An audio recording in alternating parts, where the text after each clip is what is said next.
श्रीमद् भगवद गीता अध्याय प्रथम श्लोक संख्या 11। अयनेषु च सर्वेषु यथा भागम् अवस्थिताः भीष्मम् एव अभिरक्षन्तु भवन्तः सर्वे एव हि।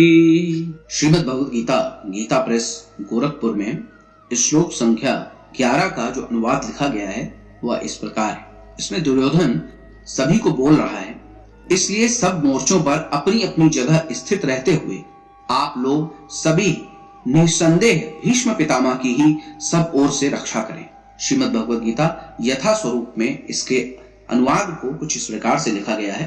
अतएव सैन्य व्यूह में अपने अपने मोर्चों पर खड़े रहकर आप सभी भीष्म पितामह को पूरी पूरी सहायता दें। श्रीमद् भगवद गीता यथा स्वरूप में इसके तात्पर्य को कुछ इस प्रकार से लिखा गया है। भीष्म पितामह के शौर्य की प्रशंसा करने के बाद दुर्योधन ने सोचा कि कहीं अन्य योद्धा यह न समझ लें कि उन्हें कम महत्व दिया जा रहा है। अतः दुर्योधन ने अपने सहज कूटनीतिज्ञ ढंग से स्थिति संभालने के उद्देश्य से उपयुक्त शब्द कहे। उसने बलपूर्वक कहा कि भीष्मदेव निसंदेह महानतम योद्धा हैं, किंतु अब वे वृद्ध हो चुके हैं। अतः प्रत्येक सैनिक को चाहिए कि चारों ओर से उनकी सुरक्षा का विशेष ध्यान रखे। हो सकता है कि वे किसी एक दिशा में युद्ध करने में लग जाएं और शत्रु इस व्यस्तता का लाभ उठा ले। अतः यह आवश्यक है कि अन्य योद्धा मोर्चों पर अपनी अपनी स्थिति पर अडिग रहें और शत्रु को व्यूह न तोड़ने दें। दुर्योधन को पूर्ण विश्वास था कि कुरुओं की विजय भीष्मदेव की उपस्थिति पर ही निर्भर है।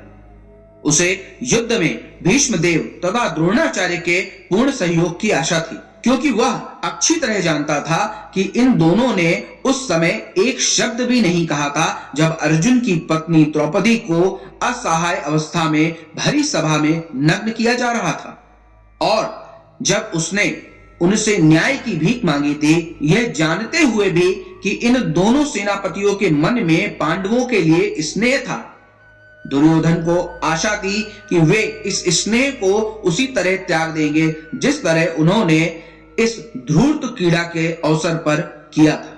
इस प्रकार गीता प्रेस गोरखपुर और श्रीमद् भगवद गीता यथा स्वरूप में इसके अनुवाद और तात्पर्य को लिखा गया है। हरे कृष्ण कृष्ण कृष्ण हरे हरे, हरे राम राम राम हरे हरे।